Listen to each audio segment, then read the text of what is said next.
Welcome back to the 6th Gear Garage. Today, I'm going to show how to remove the vinyl padded dash cover found on 80s Toyota's pickups and 4Runners.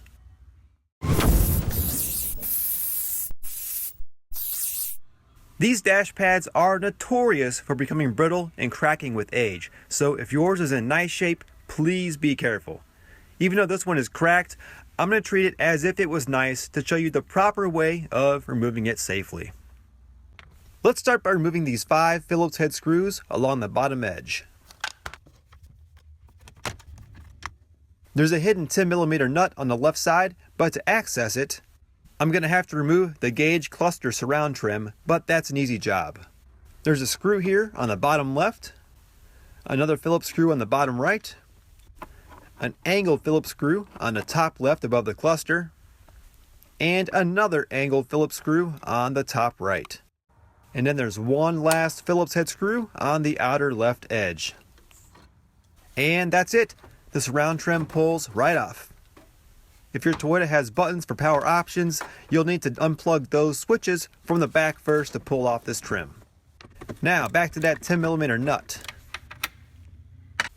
This dash vent needs to come out because there's a 10mm nut behind it. There are 4 metal spring clips, 2 on top and 2 on the bottom, that when pressed down from the dash opening, it'll allow the vent to slide out.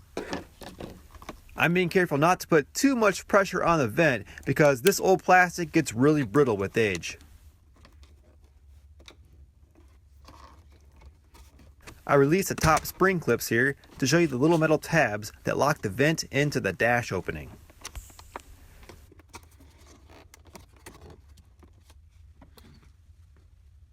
To press in the bottom spring clips, I'm using a more slim pick tool. There, I heard it click, and it's free. And the last clip is right below the top left one.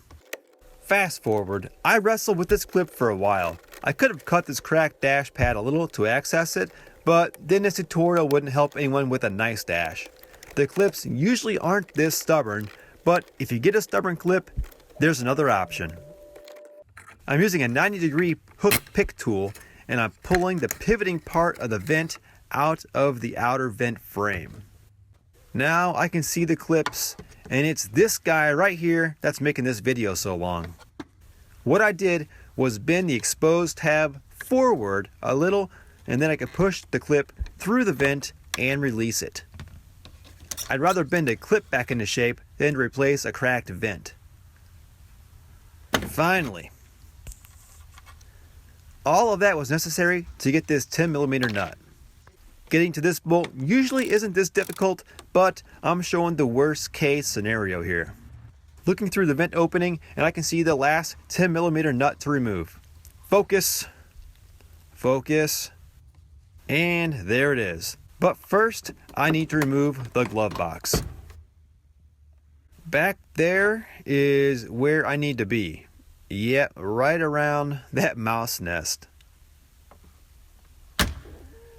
There's a screw on the bottom hinges, right and left side. Okay, got those screws out, and now the glove box is free to come out. You'll have to squeeze the sides in a tiny bit so that those rubber stoppers will clear the opening. Oh, that's nasty. Mice have been partying pretty hard inside there. I've got a 10mm socket on some extensions, and I'm going up inside the dash to reach that nut. And this mouse nest is kind of in my way.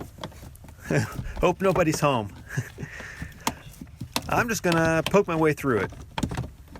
It seems really well constructed. I might need to find a better way. Ah, crap. Oh, there it is. Welcome back to the 6th Gear Garage. In today's video, I get bit by a rodent. Shh.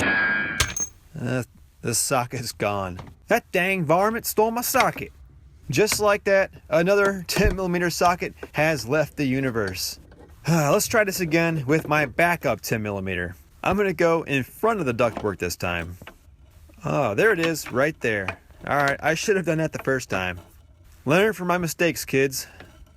I'm gonna gut this whole interior anyways, so I should find that other socket at some point. And that didn't feel right. It came right off after only a few turns. Oh yeah, that's not good. It snapped the whole stud off from the dash cover. I have never seen that happen before. Now the cover is finally free. There it is. And the broken stud. I hope y'all found this video helpful. I'm going to leave all of these worst case scenarios in the video just in case your luck is as bad as mine was. That was the longest 5 screws and 3 10mm nuts of my life. Shoot me any questions below, and if you have any tips to make this easier, I'd love to hear them. Consider subscribing for more how-to videos and project vehicle updates here at the 6th Gear Garage.